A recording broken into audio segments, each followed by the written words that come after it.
살펴보려고 합니다. 그 교회 이름은 오늘 본문에 있는 것처럼 안디옥 교회예요. 안디옥 교회는 어디서 들어본 것 같죠? 몇 주 전 11장 우리가 공부할 때 교회가 예루살렘에서 처음 시작됐거든요. 그런데 초대교회가 그리스도인이라고 하는 명칭을 예루살렘 교회에서 교회에 다니는 성도들에게 불려진 이름이 아니고 오늘 본문에 나와 있는 안디옥 교회 사람들에게 저들은 그리스도인이야 이런 얘기를 듣게 됐다고 11장 26절에 기록되어 있거든요. 비로소 안디옥에서 비로소 그리스도인이라 일컬음을 받게 되었더라.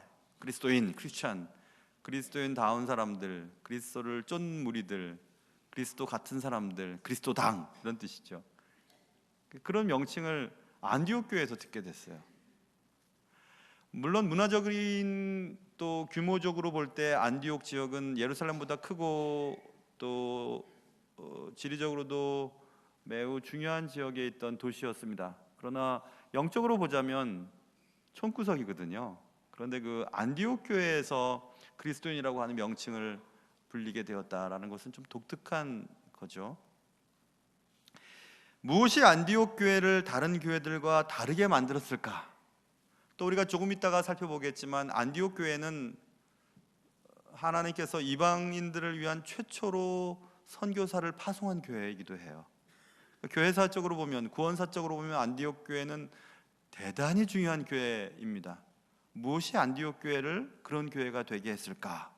이런 궁금증을 갖게 해주고 또 해답을 주는 본문이 오늘 본문입니다.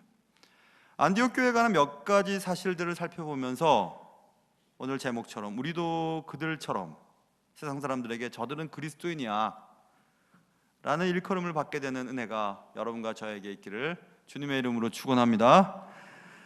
자, 안디옥 교회를 알려면 안디옥 교회의 목사님이 누구인지, 안디옥 교회의 재직들은 누구인지를 살펴보는 것이 중요해요. 우리가 어떤 교회를 정할 때도 먼저 교회 가서 목사님 설교 들어보고 또 그 교회 장로님들이 어떤 분이고 이런 거 살펴보잖아요. 그래서 주보를 살펴보지요. 오늘 본문도 그렇게 돼 있어요. 안디옥 교회는 이런 교회다라고 말하면서 재직 명단을 먼저 기록해 두고 있습니다. 안디옥 교회는 이런 교회입니다. 이렇게.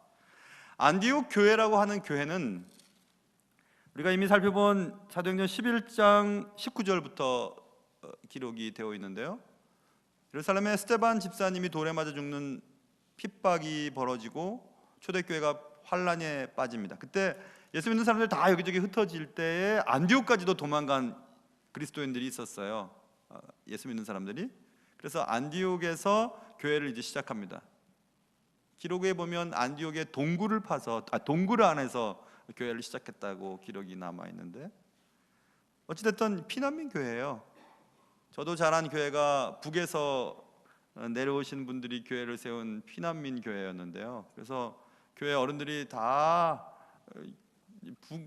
북쪽 말들을 많이 쓰셨어요. 이 안디옥 교회도 피난민 교회입니다. 예루살렘에서 쫓겨나가서 막 흩어졌던 사람들이 안디옥의 굴 속에서 교회를 시작했는데 그 교회가 안디옥 교회였습니다. 예루살렘에서 북쪽으로 한 480km쯤 떨어져 있어요. 그러니까 부산까지 가는 거리예요. 아주 먼 거리죠. 북쪽으로 그렇게 멀리 떨어져 있는 영적으로는 촌구석인 안디옥에서 어떻게 그리스도인이라고 하는 불리움을 받게 되었을까 매우 궁금합니다. 자, 그래서 이제 안디옥 교회는 이런 교회라고 하면서 오늘 13장에 기록되어 있는데요. 안디옥 교회 재직 명단이 기록되어 있습니다. 선지자들과 교사들이 있었다. 곧 바나바는 누구냐 하면 우리가 이미 살펴본 것처럼 안디옥에도 예수 믿는 사람들이 생겼다는 소식이 예루살렘 교회에 전달되고 예루살렘에 있던 제자들이 바나바라고 하는 사람을 선택해서 안디옥에 파송합니다. 과연 저들이 믿는 하나님이 맞는지, 예수를 바로 믿는 것인지 확인해 보기 위해 파송한 사람이 바나바였거든요. 바나바가 안디옥 가서 이제 목회를 합니다. 그래서 안디옥 교회 담임 목사님이 바나바 목사님이었어요. 바나바가 목사님이었습니다. 그리고 오늘 명단에 보면 맨 마지막 줄에 사울이라 1절에 사울은 바울 말합니다. 바울이라고 이름을 바꾸기 전에 사울. 그래서 이제 제가 설교할 때 이제 바울이라고 하겠습니다. 사울이라고 안 하고. 바울은 협동 목사님이셨어요. 그러니까 안디옥 교회의 당대 최고의 목회자들이 그 두 분이 목회를 하던 곳이 안디옥 교회였어요. 이미 살펴본 것처럼 바나바는 마음이 따뜻한 분이셨어요. 그래서 교인들 이렇게 다독거리고 권면하고 붙어 있으라고 얘기하고 교회 떠나지 말라고 얘기하고 이렇게 하는 그런 성품을 가진 바나바였죠. 그래서 성경에 보면 11장 24절에 바나바는 착한 사람이요, 착했대요. 맞아요. 목사는 좀 착해야 돼요. 그리고 성령과 믿음이 충만한 사람이었다. 성령이 충만한 사람이었대. 믿음이 충만한 사람이었대요. 그런 목사님이 안디옥 교회를 담임하고 있었습니다. 그런데 바나바가 이렇게 사역을 하다 보니까 뭔가 부족한 것 같아요. 계속 아이들은 져달라고 하는 것처럼 새신자들은 뭐가 부족하다 그러고 뭐가 어떻다 그러고 계속 그렇게 하니까 바나바 이래서는 안 되겠다 싶어서 바나바가 안 되겠다, 말씀으로 바로 가르쳐야 되겠다. 그래서 11장 25절 바나바가 사울을 찾으러 다소에 갔었다. 그래서 안디옥에 데리고 와서 둘이 1년간 교회에서 열심히 큰 무리를 가르쳤다. 그러자 비로소 안디옥에서 비로소 그리스도인이라 일컬음을 받게 되었다. 이런 얘기 기록되어 있죠. 그러니 바나바는 착한 사람이었고 성령과 믿음이 충만한 목회자였고 모든 사람에게 굳건한 마음으로 주와 함께 머물러 있으라 권면하는 목사님이었습니다. 그리고 협동 목사로 사역했던 바울 목사님은 말씀에 정통한 사람이었거든요. 두 목회자는 각각의 은사가 달랐지만 함께 안디옥 교회 성도들을 열심히 섬겼습니다. 흔히 사람들은 이런 얘기를 합니다. 그 교회의 영적 수준은 그 교회 목사님을 보면 안다고, 목사님의 영적 수준을 넘어갈 수 없다고 보통 얘기를 해요. 목사님이 어떤 목사님에 따라서 그 교회의 영적인 방향도 많이 달라집니다. 교회에서의 목회자의 비중은 그래서 새삼 강조할 필요가 없죠. 어찌됐든 안디옥 교회는 당대 최고의 목사님 두 분이 협동 목회를 하면서 교회를 열심히 섬기고 있었습니다.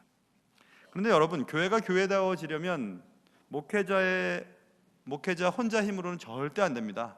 절대 안 됩니다. 언제나 평신도 리더들이 필요합니다. 그래서 교회에는 여러 직분들이 생기게 되었습니다.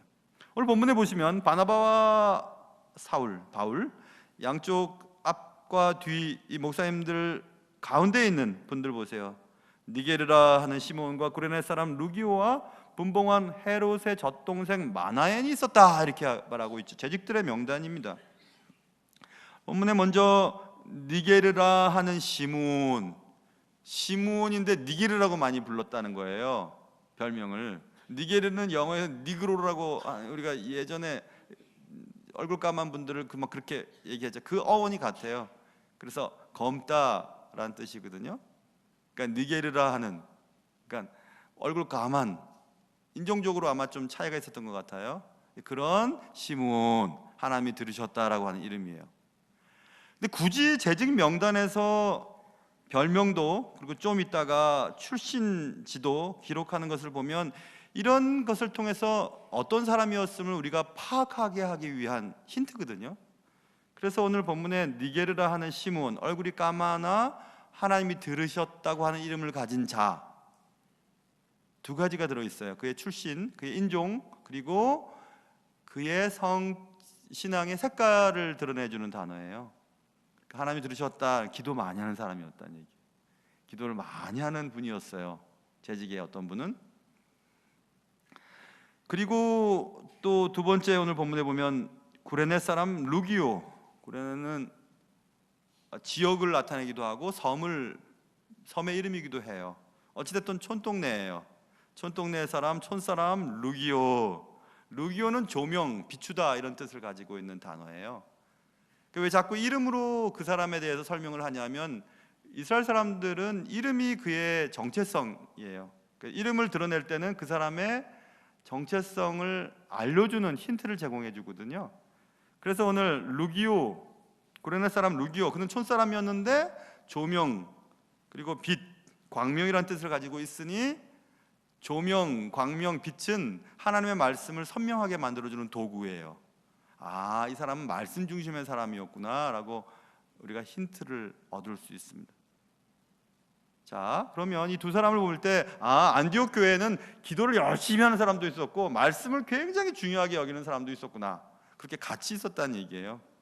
교회마다 특징이 있거든요. 어떤 교회는 막 기도만 열심히 해요. 말씀이 약해요. 강단의 설교를 들어보면 말씀이 이게 주제 제목 해놓고 그런 교회는 거의 없으나, 그러나 그런 교회들도 있어요. 무슨 말 하는지 모르겠어요. 말씀하고는 상관없는 얘기들을 해요. 또 어떤 교회는 말씀은 잘 하시는데 기도가 없으니 냉랭합니다.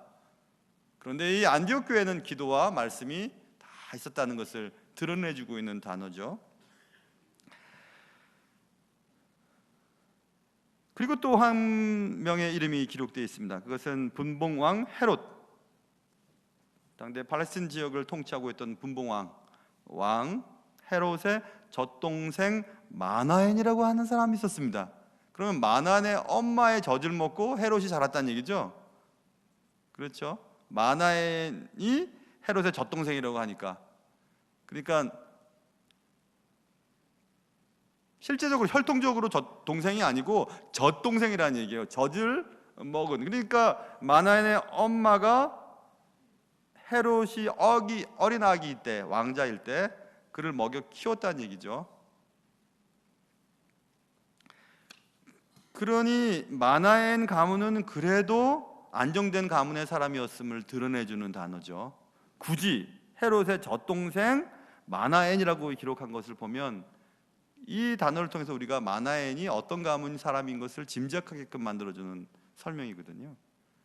자, 그렇다면 우리는 또 이해할 수 있습니다. 촌동네 사람, 그리고 가문 괜찮은 집안 사람들이 함께 섞여 있었던 교회가 안디옥 교회구나, 이렇게 우리가 알 수 있어요. 이처럼 안디옥 교회는 금수저와 흙수저의 사람들이 함께 있었고요, 출신지가 어떻든지 피부색이 어떻든지 신분의 차이가 어떻든지 상관없이 모여 있었던 교회가 안디옥 교회입니다. 교회가 이런 교회가 되어야 돼요, 여러분. 어떤 교회는 정말 많이 배운 사람들이 있대요. 그래서 나 같은 사람 못 들어갈 것 같아요. 또 어떤 사람은 어떤 출신 쪽 사람들이 많이 다니는 교회예요. 저는 이름도 그 이름으로 지은 교회를 제가 알고 있습니다. 그쪽 지방만 등록이 가능해요. 다른 지방 사람들은 등록이 안 돼요. 희한하죠. 박사교회라는 교회도 있고요. 옛날에는 연예인 교회, 요즘에는 많이 열렸지만 연예인 교회도 있고요. 희한한 교회 많습니다. 근데 그러면 안 돼요. 교회는 누구나 다, 가진 자나 못 가진 자나 배운 자나 못 배운 자나 얼굴이 까만 사람이나 하얀 사람이나 누구나 다 교회에 환영받고 사랑받고 함께 신앙생활을 할 수 있는 교회가 진짜 교회예요. 오늘 본문에 안디옥 교회가 그런 교회였다고 말하고 있습니다.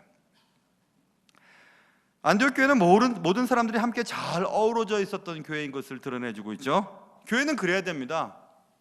우리도 그들처럼 함께 꿈을 꾸고 함께 기도하고 함께 말씀을 공부하고 함께 살아갈 수 있는 그런 교회, 또 그런 교인들 될 수 있기를 주님의 이름으로 축원합니다. 어쨌든 안디옥 교회를 설명하기 위해서 안디옥 재직들의 명단을 기록함으로 안디옥 교회가 이랬을 것이라는 것을 짐작하게끔 만들어 줍니다. 이렇게 좋은 교회가 되니까 사람들이 저들은 그리스도인이야, 그리스도 닮았어, 그리스도를 따르는 사람들이야, 그리스도 도당들이야 라고 하는 말을 통해서 그리스도인이라는 이름을 갖게 되었다고 우리는 이해할 수 있습니다. 그런데 그런 좋은 교회가 되면 하나님이 어떤 일을 맡기십니다. 본문에 보시면 2절 주를 섬겨 금식할 때 성령이 이르시되, 좋은 교회가 되면요, 하나님이 원하시는 교회가 되면 누군가 방문하는데 그분은 성령님이세요. 성령님이 임재하는 교회가 돼요. 성령님이 방문하셔서 성령님께서 하나님의 뜻을 알려주십니다. 본문에 보세요. 내가 불러 시키는 일을 위하여 바나바와 사울을 따로 세우라 라고 성령님께서 말씀하십니다. 따로 세운 그들이 기도를 받은 후에 4절 두 사람이 성령의 보내심을 받아 실루기아에 내려가서 거기서 배를 타고 구브로로 가서 살라미아에 이르러 하면서 최초의 선교팀이 조직되고, 이제 바울의 1차, 2차, 3차, 4차 선교여행, 4차를 로마로 가는 여행으로 보는 학자가 있고 4차는 4차대로 있고 로마로 가는, 붙잡혀서 가는, 그것도 역시 선교 여행으로 보는 학자들도 있어요. 어찌됐든 그때로부터 안디옥 교회는 계속해서 선교사를 파송합니다. 계속 선교사를 파송하는 참 하나님이 기뻐하시는 교회가 됩니다. 주님께서 말씀하셨거든요. 사도행전 1장 8절에서 오직 성령이 너에게 임하시면 너희가 권능을 받고 예루살렘과 온 유대와 사마리아 땅끝까지 이르러 내 증인이 되리라, 이렇게 말씀하셨습니다. 그 일을 지금 하는 겁니다. 누가요? 예루살렘 교회가요? 아니요, 안디옥 교회가 그 일을 하고 있어요. 안디옥 교회가 그렇게 될 수 있었던 것은 좋은 목회자들과 좋은 믿음의 평신도 리더들이 있었기 때문인 것을 성경은 말씀하고 있습니다. 그래서 오늘 주께서 그렇게 준비되어 있는 교회를 향하여 선교할 것을 말씀하고 있습니다. 그런데 여기서 우리가 눈여겨봐야 될 것은 성령님께서 두 사람을 선택해서 안수하여 기도하고 두 사람을 파송하라고 말했죠. 그래서 두 사람을 파송한 것은 누구였냐면 교회였어요. 안디옥 교회였어요. 안디옥 교회가 두 사람을 보냈다고 3절까지 기록되어 있죠. 4절 보시면 두 사람이 성령의 보내심을 받아 있죠. 교회가 파송했지만 성령이 보냈다고 성경은 말씀하고 있어요. 그러니까 선교는 우리가 가는 것 같지만 하나님이 하시는 일이에요. 선교사가 막 선교 일을 하지만 하나님이 선교사를 통해서 하시는 일이죠. 교회도 마찬가지입니다. 우리가 전도를 할 때 내 말을 듣고 전도 받는 것이 아니에요. 우리가 전도할 때 하나님이 임재하세요. 제가 지난 시간인가 지지난 시간에 말씀드렸잖아요. 제가 목회를 하다 보니까 이 목회 이거 사람이 할 일이 아니더라고요. 사람이 할 수 없는 일이에요. 사람이 할 수 있는 일이 아니더라고요. 그런데 왜 계속 하느냐? 제가 말씀드린 것처럼 목회를 하면요, 말씀을 전하고 성도들을 위로하고 장례를 집례하고 또 교회에서 결혼하는 아이들 또 결혼 예식을 또 집례하고 이렇게 목회를 하다 보면 하나님이 함께 하세요. 함께 하는 게 느껴져요. 하나님 함께 하시는 느껴. 이런 매력적인 일, 그렇기 때문에 포기를 못 하는 거예요. 그렇게 어려움이 있어도 계속할 수 있는 원동력은 하나님의 임재 때문에 그렇거든요. 여러분도 마찬가지입니다. 여러분이 사람을 살리기 위해서 선교하고 전도하고 복음을 전하기 위해서 돌아다니시면요, 여러분에게 주님이 함께 하세요. 여러분이 하는 것 같지만 하나님이 함께 하십니다. 여러분이 단기 선교를 가고 여러분이 복음을 전하고 전도하는 것 같지만 수요일마다 우리 빌립 전도대로 전도하잖아요. 우리가 하는 것 같지만 하나님이 하시는 거예요. 그게 굉장히 재밌어요. 신나는 일이죠. 하나님이 어디 계시냐? 하나님이 나와 함께 하시지 않는 것 같아, 하나님이 내 삶에 관심이 없는 것 같아 라고 느끼시는 분이 계시다면 전도해 보세요. 선교해 보세요. 하나님의 일을 해보세요. 그러면 하나님이 하시는 일들을 경험하게 될 것입니다. 그래서 오늘 본문에 보면 선교를 교회가 보냈지만 성령님이 보냈다고 거듭 설명하고 있는 것입니다. 선교는 사람이 하는 것 같아도 궁극적으로 하나님이 하시는 일이에요. 하나님의 주권적인 역사를 이루어가는 것이 선교하고 전도하는 일입니다. 내가 하는 것 같지만 하나님이 하시는 일이죠. 그럼에도 불구하고 하나님이 하시니까 내가 할 일이 없는 것은 또 아니에요. 바울이 고린도 교회에 보낸 편지 고린도전서 15장에 이런 말씀이 기록되어 있습니다. 내가 나된 것은, 바울이 얘기하는 겁니다. 내가 나된 것은 하나님의 은혜로 된 것이다, 이렇게 얘기했어요. 내게 주신 그의 은혜가 헛되지 아니하여 내가 모든 사도보다 더 많이 수고했다. 하나님이 주신 은혜지만 내가 이 직분, 복음을 전하는 이 직분을 감당하기 위해 내가 다른 사도들보다 더 많이 수고했다. 왜 그렇게 하는 거죠? 하나님의 은혜라면서. 또 바울은 얘기합니다. 내가 한 것이 아니 오직 나와 함께 하신 하나님의 은혜로라, 이렇게 얘기합니다. 하나님 맡기신 일을 열심히 합니다. 내가 하는 것이 아니야. 하나님이 하세요. 그러나 해놓고 보니까 또 하나님의 은혜였어요. 이렇게 고백하는 일들이 생기는 것입니다. 저는 설교하러 올라올 때마다 매번 그런 걸 느끼거든요. 무슨 말을 할 수 있겠어요, 사람이 사람 앞에서. 그렇죠? 여러분처럼 많이 배우고 똑똑하고 또 사회적인 경험도 많은 분들 앞에서 무슨 얘기를 할 수 있겠어요? 나이로 할 수 있겠으면, 배운 것으로 할 수 있겠어요? 그래도 신나요. 올라오면요, 하나님이 함께 하시니까, 하나님이 임재하시니까. 하나님의 일은 그것 때문에 하는 것 같습니다. 그것 때문에. 그렇다고 가만히 있을 수는 없죠. 하나님 알아서 하십시오, 하나님의 일이니까. 아니에요. 더 많이 수고해야 되는 거예요. 최선을 다해야 되는 거죠. 하나님 말씀이 과연 그러한가 책을 들여다보고 또 기도하고 여러분들을 위해서 기도하고 애쓰고 또 수고하는 거죠. 그렇게 하는 거죠. 그리고 나중에 하나님 앞에 그러나 다 하나님이 하신 것입니다, 이렇게 고백하는 거죠. 하나님은 안디옥 교회처럼 잘 준비된 교회에게 그의 일을 시키셨습니다. 오늘 본문에 있는 것처럼 내가 불러 시키는 일을 위하여, 이렇게 됐죠. 하나님이 시키시는 일은 선교하는 일이었습니다. 사람 살리는 일이었습니다. 그 교회는 이것도 할 수 있고 저것도 할 거 다 할 수 있어요. 뭐 사회 봉사도 할 수 있고, 뭐 밥도 퍼줄 수도 있고, 뭐 카페를 해서 문화사역도 할 수 있고 다 할 수 있지만 사람 살리는 일을 하지 아니한다면 그 교회는 제대로 된 역할을 하는 게 아니에요. 사람 살리는 일에 집중해야 됩니다. 주일학교 교육에, 또 뭐 전도하는 일에, 선교하는 일에, 또 예수 믿지 않는 아이들이 공부를 잘하는데 이 아이들에게 막 장학금을 줌으로 아이들이 교회에 대해서, 하나님의 말씀에 대해서, 또 그리스도인이라고 하는 것에 대해서 깨닫게 하고 그들이 또 주님의 사람이 될 수 있도록 그런 일을 계속해서 하는 것, 그것이 사람을 살리는 일입니다. 선교는 하나님이 하시는 일이죠. 하나님의 일도 하나님이 직접적으로 하시는 일입니다. 그러나 하나님이 선택한 사람들을 통해 그 일을 하시는 것입니다. 하나님께서 두 사람을 따라 세워서 그들에게 금식하며 기도하고 안수하여 보냈다, 이렇게 써 있죠. 그래서 안디옥 교회는 그런 사역을 가지고 사역을 했습니다. 여러분 보세요. 이게 분명히 하나님의 일이에요. 하나님이 기뻐하시는 일이에요. 하나님의 일이니까 하나님께서 하실 것이고, 하나님이 도와주실 것이고, 하나님이 선택한 사람들을 통해서 하나님의 일들을 이루어 가실 것이라고 믿죠. 그래서 합니다. 그러니 일이 잘 돼야 되잖아요. 탄탄대로가 열려야 되잖아요. 근데 꼭 그렇지는 않아요. 본문에 보시면 여차여차해서 이제 살람에 이르러 하나님의 말씀을 유대인의 여러 회당에서 전했습니다. 5절에 온 섬 가운데로 지나며 또 바보라고 하는 곳에 이르러 또 복음을 전했습니다. 하나님의 말씀을 전하려고 하니까 사람들이 다 하나님의 말씀을 듣고자 모여들었습니다. 7절.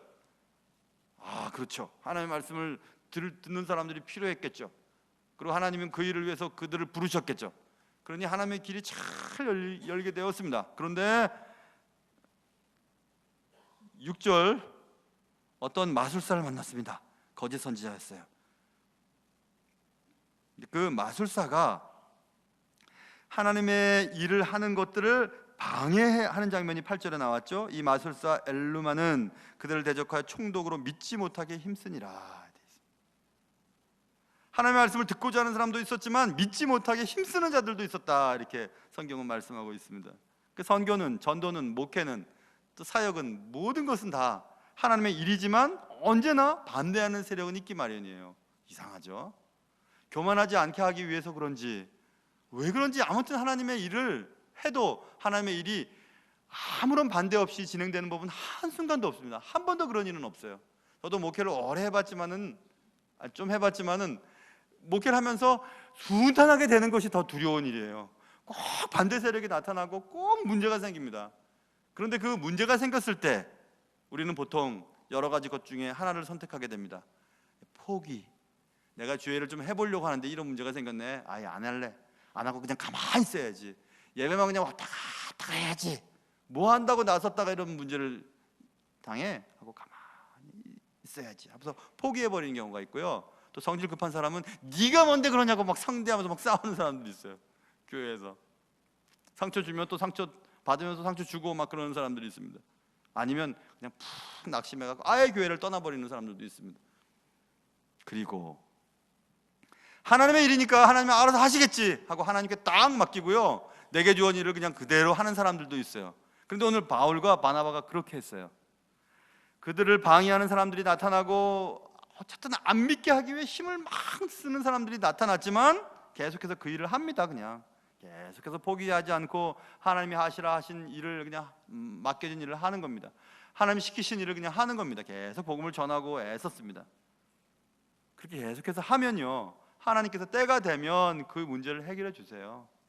오늘 11절 보시면 보라, 이제 주의 손이 내 위에 있으니 내가 맹인이 되어, 그 맹인은 누구에게 하는 얘기냐면 하나님의 일을 방해하던 마술사 엘루마에 대한 얘기예요. 그래서 맹인이 되어 얼마 동안 해를 보지 못하리라 하니 즉시 안개와 어둠이 그를 덮어 인도할 사람을 두루 구하는지라 써 있습니다. 하나님께서 딱 문제를 해결해 주시죠. 그러므로 우리가 주님의 일을 하면서요, 여러분 다 주의 일을 하잖아요. 주의 일을 하면서 무슨 문제가 생겼을 때 나를 아프게 하고 힘들게 하는 그 사람과 부딪혀서 싸울 필요 없어요. 절대 그러시면 안 돼요. 그리고 포기하고 네가 알아서 해라, 너 다 혼자 하라 하고 이렇게 포기하고 낙심해서도 안 돼요. 그럼 하나님의 일이 이루어지지 않아요. 그런 일이 있을 때 할지라도 묵묵하게 하나님이 내게 맡기신 일을 그냥 해나가는 것입니다. 그러면 그 문제거리들을 하나님이 해결하세요. 그런데 금방 해결 안 하세요. 왜냐하면 오늘 본문에 있는 것처럼 맹인이 된다고 했죠. 나를 막 힘들게 하는 사람, 잘됐다, 평생 그렇게 살아라, 이렇게 하고 싶죠. 그런데 본문에 보면 얼마 동안 해를 보지 못할 것이다 이랬죠. 얼마 동안이라고 하는 말을 듣고 참 은혜로웠어요. 저는 참 은혜로웠어요. 하나님이 왜 하나님의 일을 방해하는 자를 아예 그냥 죽을 때까지 못 보게 하지, 왜 얼마 동안 그렇게 하게 하셨을까? 하나님 왜 그러셨을까요? 하나님은 그 마술사 엘루마도 사랑하세요. 그 사람도 예수 믿고 변화받길 정말 원하시는 것 같아요. 얼마 동안 눈이 보이지 않아서 자기가 스스로 깨닫고 다시 돌아온 사람이 누구였어요? 복음을 전하고 있는 사울, 바울이 그랬잖아요. 그도 눈이 보이지 않았으나 깨닫고 주님을 만나고 주님 앞에 돌아왔잖아요.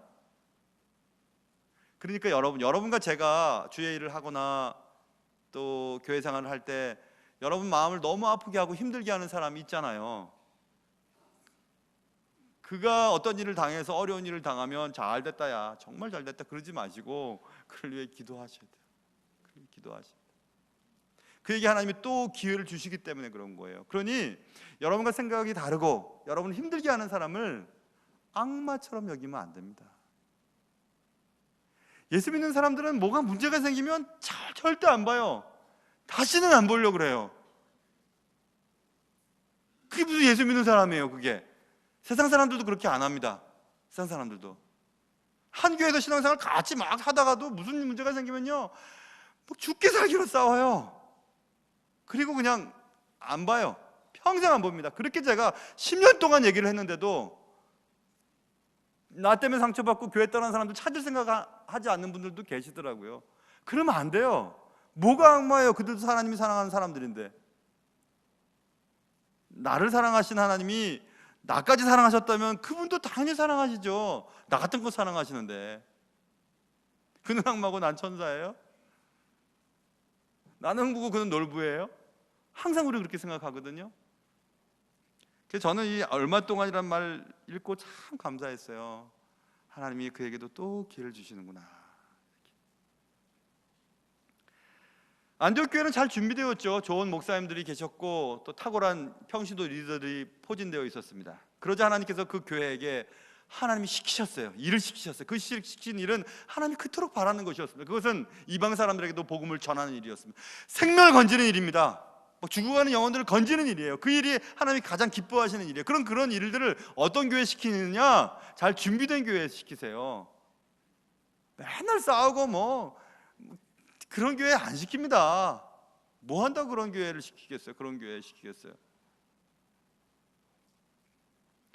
선교를 방해하는 사람들조차도 하나님의 은혜 가운데 있는 사람이라고 여기고 그를 위해 기도하는 그런 교회, 선교하는 일을 포기하지 않는 교회, 사람 살리는 일을 위해 모든 것들을 집중하는 그런 교회가 바로 안디옥 교회였어요. 그래서 안디옥 교회는 예루살렘 교회처럼 멀리 그 하나님의 선택된 그 지역에 있지 않았어요. 상대적으로는 좀 외진 곳이었어요. 그렇죠? 영적으로 보면 외진 곳이었어요. 그리고 흩어져서 그냥 급하게 세운 교회였어요. 동굴에서부터 예배드린 교회였어요. 정말 이 교회 교인들이 예수를 제대로 믿는가 조사하러 나온 바나바를 통해서 뭐 교회가 시작된 교회였어요. 그러나 그 교회가 교회사에서 가장 위대한 교회 가운데 하나로 지금까지도 자리매김하고 있는 것입니다. 우리도 그들처럼 그런 교회가 되었으면 좋겠어요. 안디옥 교회는 최초로 그리스도인이라 일컬음을 입은 그런 교회였습니다. 예루살렘 교회가 아니었고 안디옥 교회가 그런 명예로운 명칭을 얻게 되었습니다. 안디옥 교회는 탁월한 목회자들이 있었고요, 뜨거운 가슴을 가진 바나바와 냉철한 머리를 가진 바울이 있었습니다. 또한 안디옥 교회는 탁월한 평신도 지도자들이 있었죠. 신분 그거 뭐 문제 아니야. 피부색 그거 문제도 아니야. 그거 어떤 집안에서 태어나고 어떤 가문의 사람이야 그 문제도 아니에요. 그거는 하나님의 일을 위해 다 뭉쳐가지고 하나님이 원하시는 일을 위해서 애썼던 교회, 그런 교회가 안디옥 교회였습니다. 여러분 신앙의 색깔이 다르다고 저 사람은 함께 할 수 없는 사람이야, 인종과 빈부의 격차가 있다고 저 사람은 뭐 저런 사람이야,